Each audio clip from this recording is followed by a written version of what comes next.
Hello student, आज हम लोग बिहार बोर्ड का जो 2023 का क्वेश्चन कर रहे थे उसमें हम लोग आज पार्ट 5 यानी 5वें भाग को लेकर आए हैं, जिसमें क्वेश्चन का सॉल्यूशन आगे करना है। तो जल्दी से हम लोग क्वेश्चन स्टार्ट करते हैं और उसकी सॉल्यूशन देखते हैं। अभी फिलहाल शुरुआत की जो आपको क्वेश्चंस मिलेगी, हम लोग 62 तक क्वेश्चन कर लिए थे प्रीवियस वीडियो में। अगर आपने नहीं देखा है तो आप उस वीडियो को देख लीजिए। और आज से हम लोगों को 63 नंबर क्वेश्चन स्टार्ट करना है, और 63 नंबर क्वेश्चन हो 63, 64 और 65 यानी 3 क्वेश्चन जो है वो लीनियर प्रोग्रामिंग का क्वेश्चन है। लीनियर प्रोग्रामिंग यानी रैखिक प्रोग्रामन, जिसमें हम लोग ग्राफ का टॉपिक पढ़े थे, है ना। तो ग्राफ से रिलेटेड हम लोगों को क्वेश्चंस करना है। फिलहाल हमारे पास एक क्वेश्चन दिया हुआ है, the maximum value of z equal to 6x plus 3y। मुझे z का मैक्सिमम वैल्यू निकालना है, ठीक है। ये जो z है अपना, z equal to 6x plus 3y, इसी z की मैक्सिमम वैल्यू आपको फाइंड करनी है। जबकि आपके पास कुछ इक्वेशन गिवन है। इक्वेशन क्या है, x प्लस वाई जो is less and equal than 25, ठीक है। x प्लस वाई जो है वो 25 से छोटा है और उससे बराबर भी है, और जबकि x की वैल्यू और y की भी वैल्यू 0 से बड़ा है। तो ये दोनों तो ये बता रहा है कि हम फर्स्ट क्वाड्रेंट में बात कर रहे हैं, क्योंकि अगर जब हम ग्राफ बनाते हैं तो हमारे पास 4 क्वाड्रेंट होता है, ठीक है, जिसमें ये फर्स्ट क्वाड्रेंट, ये वाली, ये सेकंड, ये थर्ड और ये फोर्थ। ये फर्स्ट क्वाड्रेंट में x की भी वैल्यू पॉजिटिव होती है और y की भी वैल्यू पॉजिटिव होती है। इसका मतलब x और y दोनों पॉजिटिव होने का मतलब x और y दोनों का वैल्यू 0 से बड़ा होता है। जबकि अगर आप सेकंड क्वाड्रेंट की बात करो तो इसमें x निगेटिव होता है, यानी 0 से छोटा वैल्यू, और इसमें y पॉजिटिव हो जाता है। थर्ड क्वाड्रेंट में x निगेटिव, y भी निगेटिव, और फोर्थ क्वाड्रेंट में x पॉजिटिव और y निगेटिव हो जाता है। तो यही फर्स्ट ही ऐसा क्वाड्रेंट है जिसमें x और y दोनों की वैल्यू 0 से बड़ा होता है, यानी पॉजिटिव। तो ये कहने का मतलब कि फर्स्ट क्वाड्रेंट पे बात करना है हमको, फर्स्ट क्वाड्रेंट के अलावा किसी दूसरे जगह पे नहीं जाना है। और ये अपना मेन इक्वेशन है, और इसके हेल्प से हमको z का मैक्सिमम वैल्यू निकालना है। तो लीनियर प्रोग्रामिंग आपने पढ़ा है, आपको क्या करना होता है, मेन जो क्वेश्चन होता है आप उस क्वेश्चन को उतारते हो, है ना। तो x प्लस वाई ये आपके पास इक्वेशन है, आप इसका एक कॉरस्पॉन्डिंग इक्वेशन लेते हो, ठीक है। पढ़ा आपने क्लास टाइम, अगर नहीं पढ़ा है तो आप अपने कोई, अगर ऐसे बच्चे हैं जो मेरे पास नहीं पढ़े हैं तो कहीं अनदर टीचर के पास पढ़े ही होंगे। तो ये कॉरस्पॉन्डिंग इक्वेशन ऐसा बनाना होता है, मतलब ये जो साइन है, सॉरी काटो,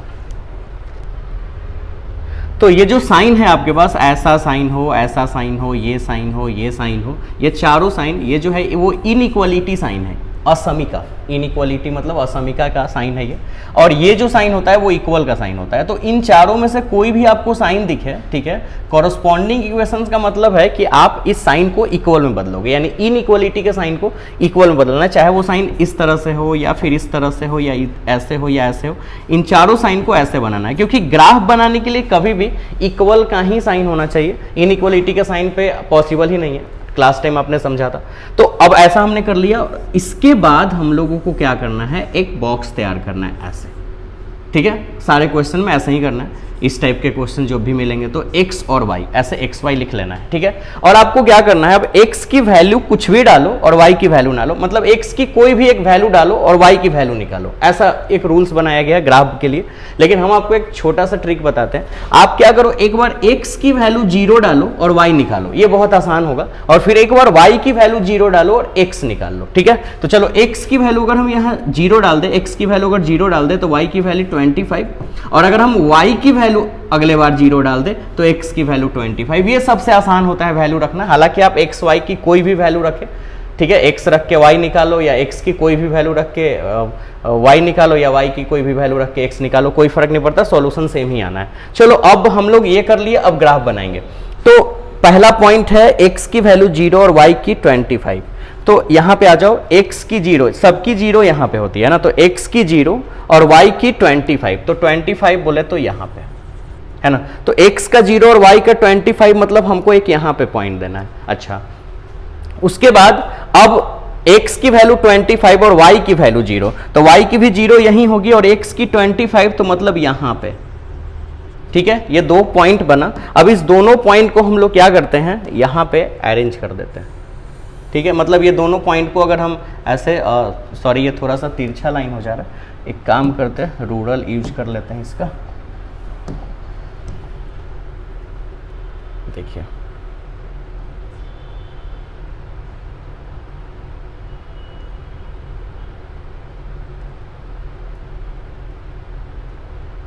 अगर हम ऐसे यूज करें, ठीक है, आपके पास भी एक स्केल होगा, आप इस स्केल के हेल्प से आप अपना ऐसे लाइन ड्रॉ करोगे। तो ऐसा हमने लाइन ड्रॉ कर दिया, ठीक है। चलो अब हम इसको हटा दें। तो ये हमने लाइन ड्रॉ किया। अब आप इसको थोड़ा सा ऐसे, मतलब ऑब्जेक्टिव क्वेश्चन है तो जल्दी जल्दी बनाएंगे, अगर डिटेल्स में बनाना होता तो इस इक्वेशन का नाम भी लिखते हैं x + y = 25। फिलहाल पॉइंट जरूर लिखना है, ये जो पॉइंट है हमेशा x की वैल्यू पहले लिखनी है, ठीक है। तो ये वाला जो पॉइंट है वो ये वाली है 25 0, यहाँ की जो पॉइंट है वो 25 0 है, ठीक है। और ये जो पॉइंट है वो है 0 25, x की वैल्यू हमेशा लिखना है, ठीक है। तो ये आपके पास पॉइंट हो गया। अब बात है क्या ना कि अब हम लोगों को कुछ कलर करना होता है, कलर शेड क्या। तो इसके लिए भी हमने ट्रिक बताया था कि आप मेन क्वेश्चन, जो आपकी क्वेश्चन जिस पे आप इक्वेशन बना रहे हो, आप इसको कहीं साइड में लिखो, x + y <= 25। और आपको क्या करना है, x और y का वैल्यू 0 रखना है, ठीक है। सब क्वेश्चन में ऐसा ही करना, x और y की वैल्यू 0 रखना है। अच्छा, इससे पहले एक और चीज समझा दें, अगर 4 है और यहाँ 5 है और इसमें अगर मुझे साइन ऐसे भरना हो, अगर या तो ये भरना हो या तो ये हमको इसमें फिल करना है, तो डेफिनेटली यहाँ पे हम ये वाली ही फिल करेंगे, क्योंकि अगर हम इसमें ऐसा फिल कर देते हैं तो ये गलत हुआ ना, क्योंकि जो बड़ा लेटर होगा, बड़ा डिजिट होगा, उसी के तरफ हम ऐसे फेस ओपन करेंगे। तो ये चीज़ यहाँ पे ध्यान देना है। मान लो x और y की वैल्यू 0 रखें, तो x 0 y 0, हर क्वेश्चन में यही करना है। तो ये 0 रखें, तो 0 रखने के बाद x और y 0 रखने के बाद ये टोटल रिजल्ट 0, तो क्वेश्चन इस तरह से बनेगा।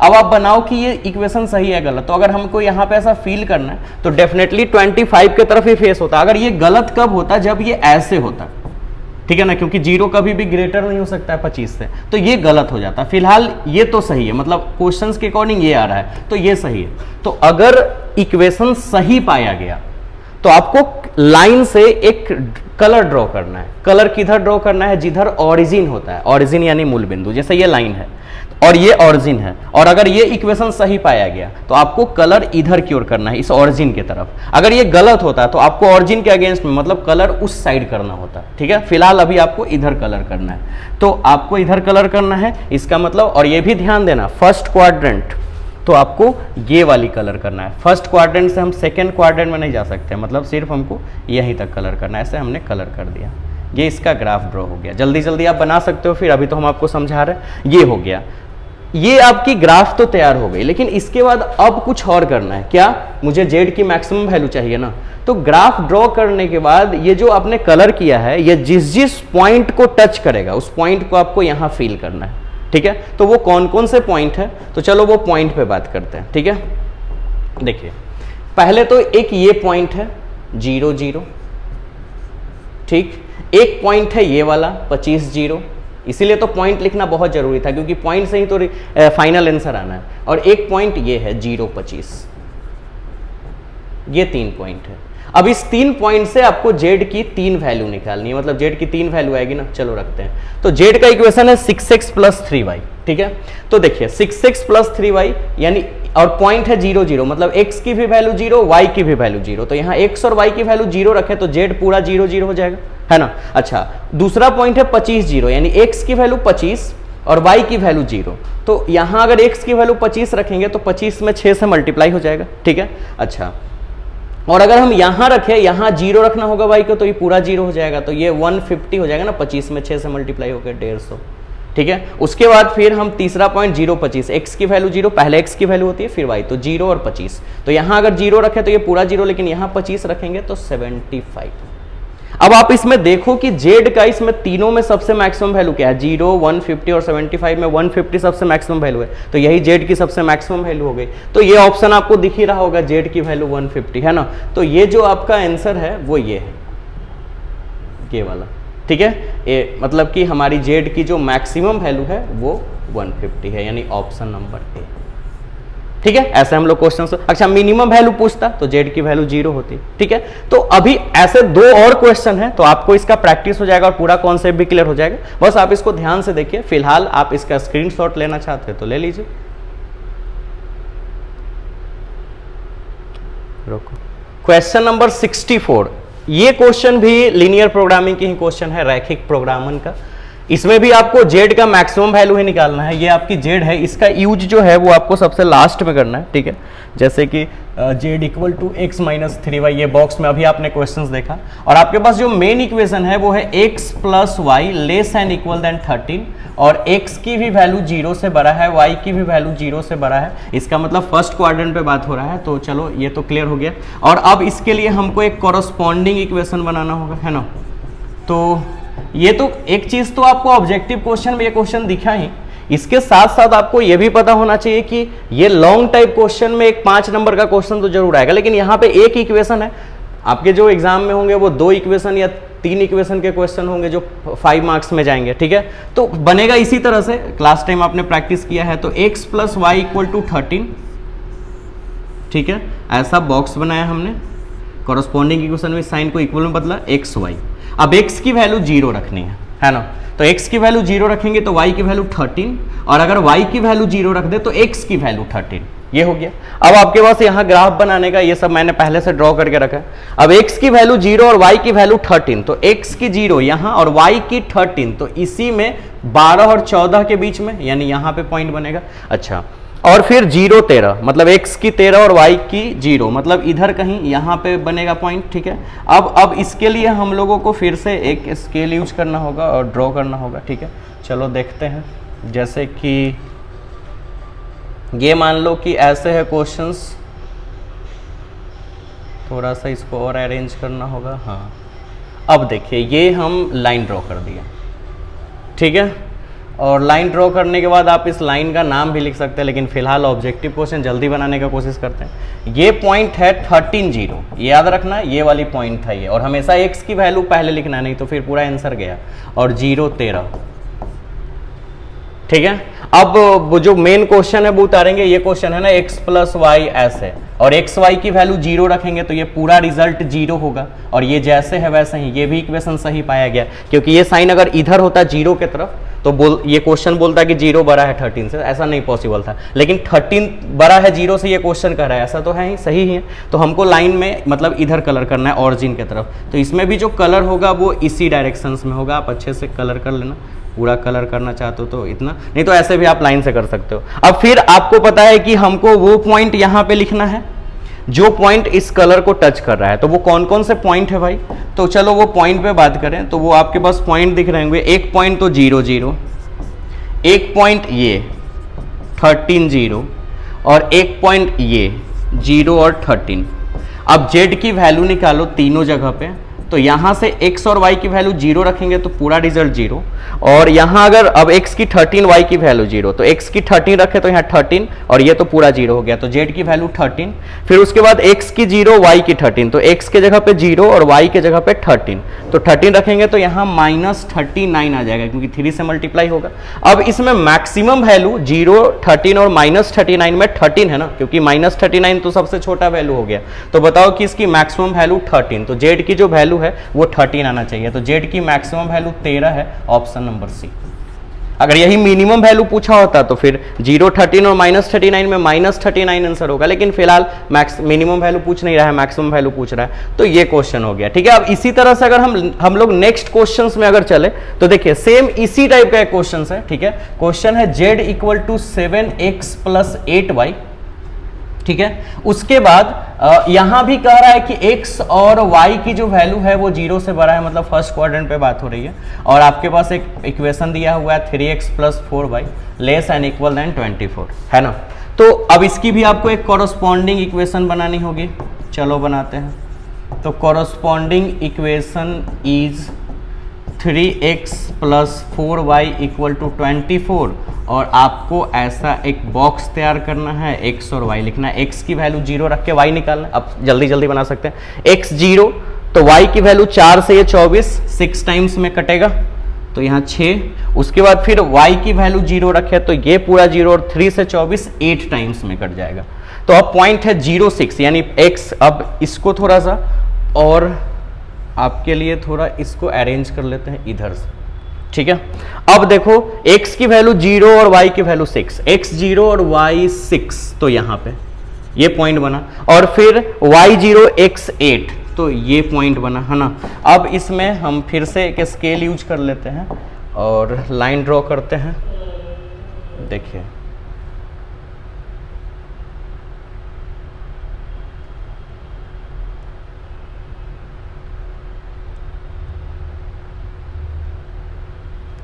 ये हो गया, ये हमने लाइन ड्रॉ कर लिया, ठीक है। अब ये हटा लेते हैं और ये अब जल्दी से पॉइंट इक्वेशन का नाम भी अगर लिखना चाहो तो लिख सकते हो, 3x + 4y = 24। पॉइंट का फिलहाल नाम लिखना है, ये पहला वाला पॉइंट है ना, 06 याद रहना चाहिए आपको, और ये वाला पॉइंट दूसरा है तो 80, ठीक है। अब यहाँ पे भी हम लोग इक्वेशन को ट्रू और फॉल्स देखेंगे उसका। तो इक्वेशन है 3x + 4y, जेड का तो यूज सबसे लास्ट में करना है, जो ये इक्वेशन है इसका यूज करना है। यहाँ भी x और y की वैल्यू 0 रखो तो ये 0 ही आएगा, और ये 24, ये भी इक्वेशन सही पाया गया। यानी इसमें भी जो कलर करना है हमको वो ऑरिजिन की तरफ कलर करना है, यानी कि इधर की ओर। तो ये ऐसे इधर हमने कलर कर दिया। अब यहाँ पे भी 3 ही पॉइंट टच हुआ है। अब ऑब्जेक्टिव टाइप का क्वेश्चन था तो तीनों एक ही जैसा था, है ना। लेकिन अगर सब्जेक्टिव टाइप क्वेश्चन होता, 2-3 इक्वेशन होते तो अलग अलग हो सकते थे। तो चलो अब पॉइंट लिखते हैं।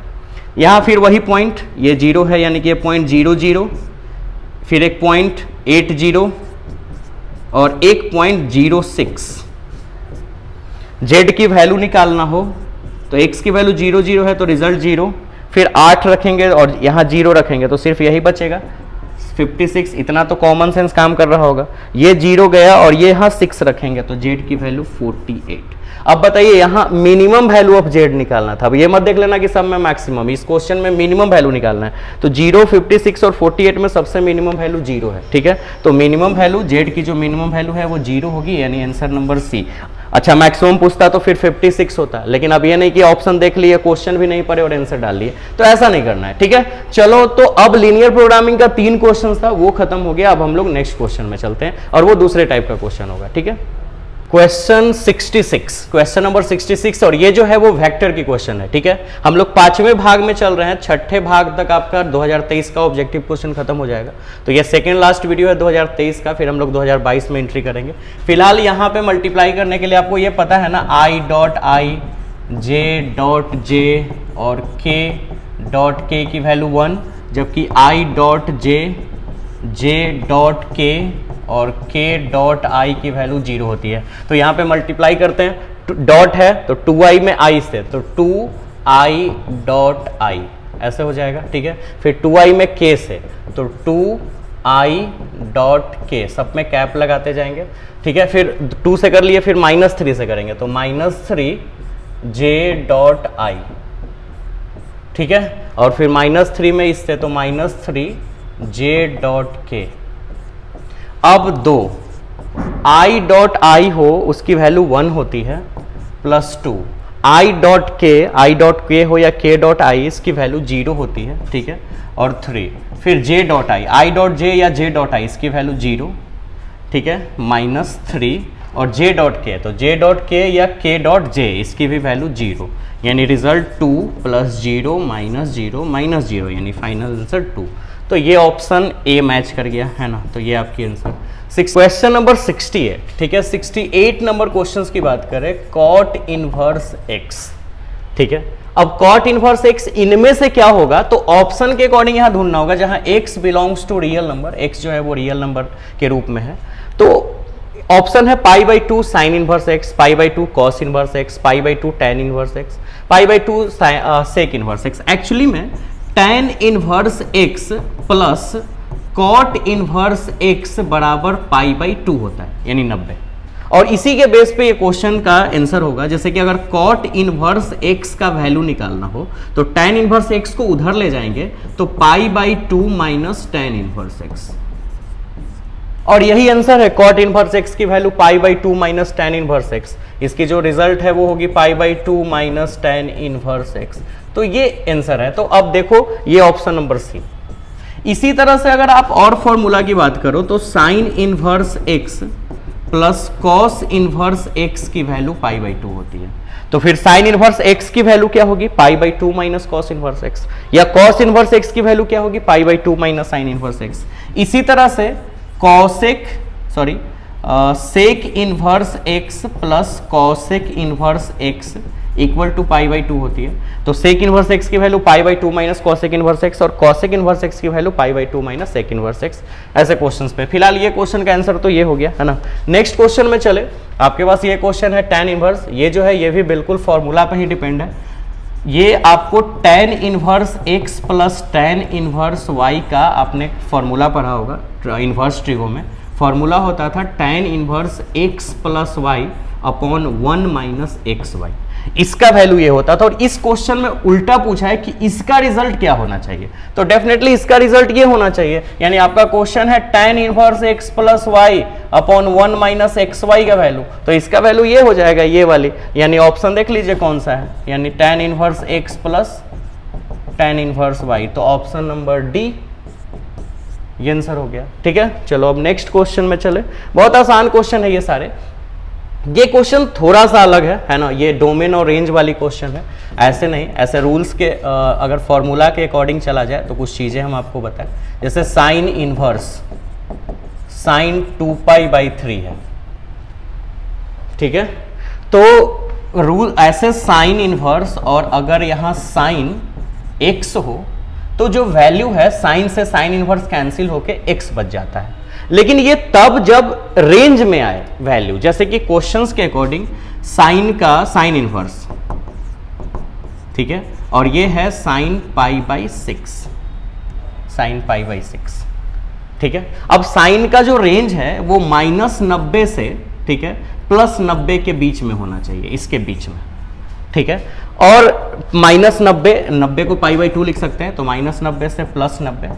ठीक है, तो अब बताओ पाई बाई 6 का मतलब क्या होता है? पाई मतलब 180 डिग्री, तो 180 बटा 6 यानी 30 डिग्री। तो -90 और 90 के रेंज में तो 30 आता है ना। तो ये ऐसे कंडीशन पे साइन साइन इनवर्स गया और पाई बाई 6 आंसर डायरेक्ट। लेकिन अगर यही क्वेश्चन ऐसे हो, sine inverse sine 2 pi by 3, तो ऐसा नहीं डायरेक्ट कैंसिल करके आप 2 पाई बाई 3 आंसर लिख दिए और ये सही हो जाएगा, ऑप्शन भी मैच कर जाएगा आपका। लेकिन ये बनाया हुआ गलत है। ठीक है, कैसे रेंज चेक करते हैं पहले, 2 पाई बाई 3, तो पाई की वैल्यू अगर हम 180 रखें और अपॉन में 3, तो 3 से ये कटा, तो 6 दूना 12 यानी 120। ये 120 डिग्री है, और 120 डिग्री जो है वो -90 और 90 के रेंज में नहीं आता है। अगर यही क्वेश्चन ऐसे होता ना, ऐसे अगर क्वेश्चन ऐसे होता कॉस इनवर्स और कॉस 2 पाई बाई 3, तो यहां cos inverse cos direct cut के 2 पाई बाई 3 आंसर हो जाता है। क्यों? क्योंकि कॉस का जो रेंज होता है वो 0 से 180 होता है। कॉस के लिए, कॉस इनवर्स के लिए, सॉरी, कॉस इनवर्स की जो रेंज है वो 0 से 180 है। तो 0 से 180 पे है, तो ये 120 डिग्री है ना, तो 0 से 180 के रेंज में तो आ ही रहा है, तो ये डायरेक्ट आंसर। लेकिन अगर ये भी रेंज में नहीं आता तो हमको रेंज में बदलना पड़ता। फिलहाल ये क्वेश्चन तो रेंज में नहीं है, तो अब इसके लिए क्या करें? आसान है, आप इसको बनाने के लिए एक ऑप्शन ढूंढो। पहले तो आप इसको ऐसे लिख दो, बहुत सिंपल तरीका। अलग मतलब आप YouTube पे या कहीं और भी बहुत जगहों पे आप देख रहे हो, अलग अलग चैनल पे अलग अलग टीचर के पास, उनके पढ़ाने बताने का तरीका अलग अलग हो सकता है, लेकिन मेथड सारी सेम ही है, बस तरीका अलग अलग है। हम आपको मेरे अंदाज से जो आपके लिए आसान तरीका है वो हम आपको बता रहे हैं कि हम इसका रेंज बदल के आपको दिखाते हैं। ठीक है, क्वेश्चन को रेंज में बदलने के लिए, रेंज में लाने के लिए आपको क्या करना है, इस रेडियन को डिग्री में बदलना है। और रेडियन को डिग्री में बदलना बहुत आसान है। जैसे 2 पाई बाई 3 है, तो आपको पाई का वैल्यू 180 रखना है और 3 से डिवाइड करना है, तो 60, तो 120 ऐसे। ठीक है, ये हो गया। अच्छा, अब एक आपको रूल्स बता दे क्या, इसको तोड़ने के लिए जब भी यहाँ पे वैल्यू 120 डिग्री दिखाई देना, या कोई भी वैल्यू हो, यहाँ पे कोई भी हो, रेंज में अगर नहीं हो, तो आप इसके टर्म को 180 या तो 360 पे ब्रेक करना। अब क्वेश्चन उठता है कि 180 और 360 में से अब किस पे करें? ठीक है, रेंज में लाने के लिए तो देखो, ये जो वैल्यू है अगर वो 180 से छोटा है तो 180 पे ब्रेक करना, और अगर ये वैल्यू 180 से बड़ा है तो 360 पे ब्रेक करना। तो 120 जो है वो 180 से छोटा है तो हम 180 पे ब्रेक करेंगे। अच्छा, अगर ये होता, मान के चलो कि ये होता 210 डिग्री 210, तो 180 से बड़ा है तो हम उसको 360 पे ब्रेक करेंगे। फिलहाल इसको 180 पे। अब ब्रेक 180 पे करने का मतलब क्या है कि इसको 180 के रूप में बदलना है, तो 120 को 180 के रूप में बदलने के लिए 180 माइनस 60 कर देंगे। 180 आ भी गया और इसका मतलब भी 120 ही रह गया। समझ लो बात ना। और अगर यही 180 से बड़ा वैल्यू होता तो 360 पे ब्रेक करते। क्लियर? अच्छा, अब उसके बाद इस फॉर्मूला को 90 इंटू एन प्लस थीटा के रूप में तोड़ना है। इसमें इस रूप में तोड़ने के बाद अगर n की वैल्यू इवन नंबर आई, मतलब सम संख्या, इवन नंबर मतलब सम संख्या, ठीक है, तो ट्रिगोनोमेट्री फंक्शन में कोई भी चेंजिंग मत करना। और अगर n की वैल्यू ऑड नंबर आई यानी विषम संख्या, तो ट्रिगोनोमेट्री फंक्शन में चेंजिंग करना। क्या चेंजिंग करना? तो साइन थीटा हो तो बदल देना कॉस थीटा में, और कॉस हो तो साइन में।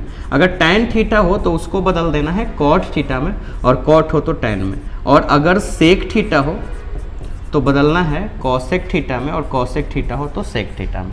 ठीक है, फिलहाल इसको इस फॉर्मूला पे तोड़ तो ले। इन लोगों को कुछ नहीं करना है, अंदर वाले जो है उन्हीं को कुछ करना है, यहां पे करना है। इसको इस फॉर्मूला पे तोड़ने के लिए 90 गुने n, तो 180 को 90 पे तोड़ने के लिए 90 गुने 2 लिखना होगा। 360 होता तो 90 गुने 4 लिख देते हैं। ठीक है, और माइनस 60, बस ये कर दिए। अब ये चेक करो साइन इनवर्स, ये जो है वो इवन नंबर है यानी सम संख्या, तो ये साइन में कोई चेंजिंग नहीं। अगर यहाँ 3 होता तो साइन कॉस में बदल जाता, तो साइन ही रह जाएगा और फिर ये लिखा जाएगा। ठीक है, तो साइन 60 डिग्री ये हमने लिख दिया। अब क्वाड्रेंट भी चेक करते हैं, ये आपको पता होना चाहिए। ये फर्स्ट क्वाड्रेंट होता है, ये सेकेंड है ना, यानी प्रथम चतुर्थांश, फिर द्वितीय चतुर्थांश, प्रथम चतुर्थांश, फिर सेकेंड, फिर थर्ड और ये फोर्थ। इसमें all trigonometry function are positive. ठीक है, ये साइन, इसमें sine and cosec are positive. देखो ये जो इनवर्स ट्रिगोनोमेट्री फंक्शन की जो क्वेश्चन होती है ना, ये चैप्टर ही लवंगिया मिचाई वाली है तो बहुत छोटा इसका क्वेश्चंस, लेकिन इसका सॉल्यूशन काफ़ी कॉम्प्लिकेटेड होता है, क्योंकि इसमें इतना सारा कॉन्सेप्ट है ना कि आपको, अगर आप अच्छे से नहीं पढ़े हो तो फिर आपसे तो नहीं बनने वाला, और आप बना भी लोगे तो आपसे आंसर तो गलत ही जाने वाला है। तो आपको बहुत ध्यान से सीखना होगा। अब देखो ये छोटा सा क्वेश्चन है, थोड़ा सा आंसर लाने के लिए इतना देर से हम बोल रहे हैं। तो साइन इनवर्स साइन 60 डिग्री, अब ये 60 डिग्री रेंज में आ गया, क्योंकि साइन का रेंज -90 से +90, 120 रेंज में नहीं था, लेकिन 60 तो -90 से +90 के बीच में आता है। तो अब ये साइन इनवर्स गया और आंसर 60 डिग्री।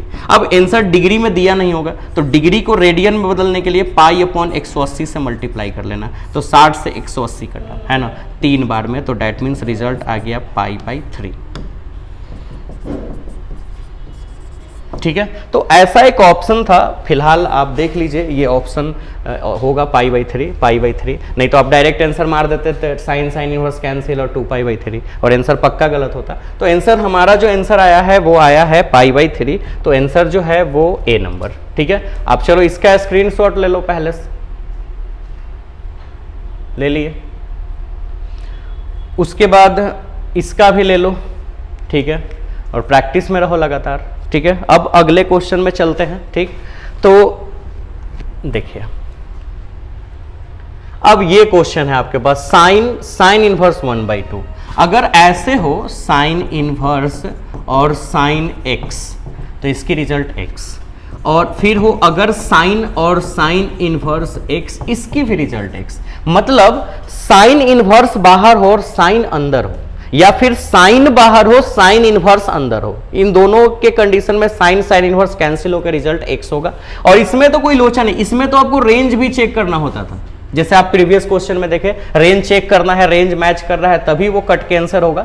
इस वाले में अगर बाहर साइन हो और अंदर साइन इनवर्स है तो रेंज चेक करने की कोई जरूरत नहीं है, डायरेक्ट कैंसिल होके x चाहे वो कुछ भी हो। तो साइन इनवर्स कैंसिल हुआ, रिजल्ट डायरेक्ट 1/2, इसमें कोई प्रॉब्लम नहीं है। तो ये ऐसे डायरेक्ट आप आंसर कर लोगे। ठीक है, यानी ऑप्शन बी। ठीक है, क्वेश्चन नंबर 72 क्वेश्चन की बात करें, sign inverse x plus sine inverse y, ये सब फॉर्मूला है, सब इनवर्स के ट्रिगो में प्रूफ हुआ है। इसकी फॉर्मूला डायरेक्ट आपको याद रखना है, साइन इनवर्स यहाँ लिखेंगे x, और अगर यहाँ x लिखे तो यहाँ 1 - y² अंडर रूट के अंदर लिखेंगे, और प्लस अगर यहाँ y लिखे तो यहाँ पे √1 - x²। ये इसकी आंसर हो गई। अगर यही ऐसे क्वेश्चन होता, साइन इनवर्स x न होके, sign inverse x plus sine inverse y न होके प्लस के जगह यहाँ माइनस हो जाता, तो सेम जो रिजल्ट है, मतलब ये जो आंसर हमने लिखा यही आंसर हो जाता। ठीक है, देखो जैसे सेम आंसर हम ये लिख देंगे, बस अंतर क्या करेंगे कि यहाँ जो प्लस है इसके जगह पे हमको माइनस लिखना है। ठीक है, तो ये आंसर, तो फिलहाल हमारा तो क्वेश्चन ये है, तो ऑप्शन ये देखो कौन सा मैच कर रहा है, तो ये ऑप्शन नंबर बी।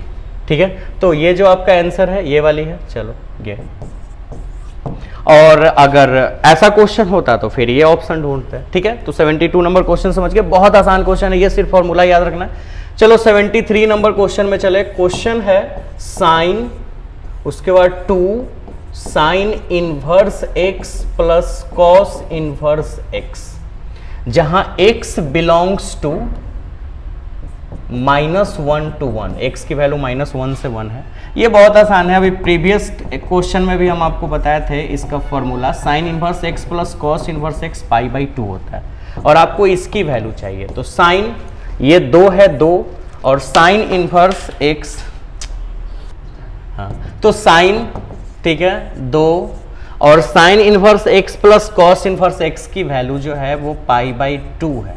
ठीक है, तो 2 से 2 कैंसिल, बचा साइन पाई, और साइन पाई मतलब साइन 180, और साइन 180 की वैल्यू 0 होती है, तो ऑप्शन नंबर ए। ठीक है, ये क्वेश्चन हो गया। नेक्स्ट क्वेश्चन, अब अगला जो क्वेश्चन है वो 74 नंबर क्वेश्चन है, cosec tan inverse x plus cot inverse x, और यहाँ पे x जो है वो बिलोंग्स टू रियल नंबर। अभी आपने फॉर्मूला पढ़ा था, अभी प्रीवियस क्वेश्चन में भी हमने आपको पढ़ाया था, tan inverse x plus cot inverse x की भी वैल्यू π/2 होती है।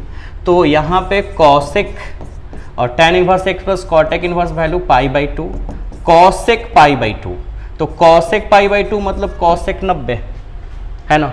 और आपने पढ़ा है कि साइन 90 की वैल्यू 1 होती है, और साइन का उल्टा कॉसेक होता है, तो कॉसेक 90 की भी वैल्यू 1 ही होगी, यानी आंसर 1।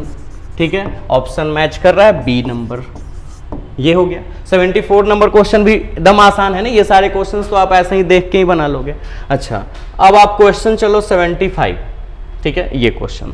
अब इस क्वेश्चंस को आप देखो, ठीक है, ऐसे क्वेश्चन आपको मिल जाते तो मजा ही आ जाता। अब आप देखो कि 2023 में जो एग्जाम हुए थे उसके सारे ऑब्जेक्टिव क्वेश्चन तो आपसे बन ही जाता, कुछ ऐसे क्वेश्चन थे जो नहीं बनते, तो फिर टेंशन लेने वाली भी बात नहीं थी, क्योंकि 100 क्वेश्चन बनाना 50 ही था, 100 क्वेश्चन में 50 क्वेश्चन, हम आपको 100 में 100 क्वेश्चन बना के दे रहे हैं, लेकिन आपको तो 50 ही बनाना था, तो कम से कम 50 से ज्यादा ही क्वेश्चन आसान है जो आप तुरंत ही बना लो, है ना। और भारी क्वेश्चन तो आपको, हमको पता ही है कि तुम भारी क्वेश्चन टच ही नहीं करते, लेकिन अगर भारी क्वेश्चंस भी सीख लो तो बढ़िया बात है ना। तो tan, यहां भी सेम फॉर्मूला वही, tan inverse x cot inverse x की वैल्यू π/2, तो tan 2π/3 और इसकी वैल्यू π/2, तो 2 से 2 कैंसिल, यानी tan π/3।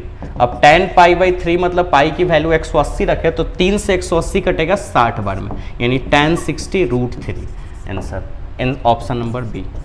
ठीक है, अब आप इसको वीडियो को पॉज करके या फिर ले लो, कर स्क्रीनशॉट कर लो, या फिर आप वीडियो तो ऑलरेडी यूट्यूब पे बहुत टाइम तक अवेलेबल है, तो आप हम कभी भी इस वीडियो को आप स्क्रीनशॉट ले सकते हैं और उसके बाद अपना क्वेश्चन का सॉल्यूशन कर सकते हैं। क्वेश्चन नंबर 76, ठीक है, 76 नंबर क्वेश्चन में चले, ध्यान दीजिए। 76, differentiation of dx e⁻x cos 5x।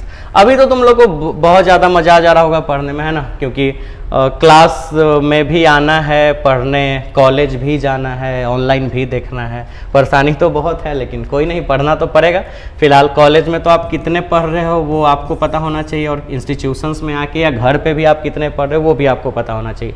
जितना ज़्यादा मेहनत करोगे उतना ही ज़्यादा आपको फ़ायदा मिलेगा। तो फिलहाल अभी मम्मी पापा बोल भी रहे होंगे कि बच्चा तो मेरा बहुत पढ़ रहा है, चलो अच्छी बात है। तो ये क्वेश्चन है, डिफरेंशिएशन की क्वेश्चन है, ये दोनों को अलग अलग हमने कर लिया, e⁻x को अलग, cos 5x को अलग। बहुत आसान है, e⁻x का डिफरेंशिएशन e⁻x, और इसको कैसे बनाया, तो cos 5x को 5x के रिस्पेक्ट में और फिर 5x को x के रिस्पेक्ट में, ऐसे d लगा दिया सब में, ठीक है। ये तो डिफरेंशिएशन निकल गया, e⁻x cos 5x का डिफरेंशिएशन माइनस साइन 5x, और 5x का 5 बाहर निकलेगा, dx कट जाएगा, तो रिजल्ट e⁻x माइनस 5, आगे 5 लिख दिया हमने, और साइन 5x, तो ये आंसर। अब आप ये देखो कौन सा ऑप्शन है, सी नंबर, है ना, देख लो, तो ये आंसर हो गया। ठीक, इसका ये आप करो प्रैक्टिस इस क्वेश्चन का, ठीक है। चलो नेक्स्ट क्वेश्चन में चलते। चलो अगेन क्वेश्चन नंबर 77, ये भी एक डिफरेंशिएशन की क्वेश्चन है। sin 2x plus e to the power x minus cos x, सबको अलग अलग कर लेते हैं, ठीक है। ये sin 2x हो गया, ये e to the power x dx हो गया, और फिर ये cos x dx हो गया। तो sin 2x का तो ऐसे सॉल्यूशन लेंगे, sin 2x को 2x के रिस्पेक्ट में और 2x को x के रिस्पेक्ट में, ठीक है, plus e to the power x का तो differentiation e to the power x ही, और cos x का माइनस sin x हो जाएगा डिफरेंशिएशन, sin 2x का माइनस cos 2x, 2x का 2 e to the power x और प्लस sin x। अब ऑप्शन अरेंज करना है तो पहले -2 cos 2x लिखते हैं, फिर e to the power x ही छोड़ देते हैं और प्लस sin x। तो -2 cos 2x plus e to the power x plus sin x, option number D है ना। तो डी ऑप्शन मैच कर गया। चलो इसका भी प्रैक्टिस आप करो जल्दी से स्क्रीनशॉट लो इसका, ठीक है। अगर कोई क्वेश्चन का स्क्रीनशॉट आप नहीं लिए हैं तो वीडियो आप फिर से, जब वीडियो एक बार प्रीमियर होके ख़त्म हो जाए तो वापस फिर से आप देख के वीडियो को पॉज करके आप तो उसके ले सकते हैं स्क्रीनशॉट, है ना। चलो अब टेक्नोलॉजी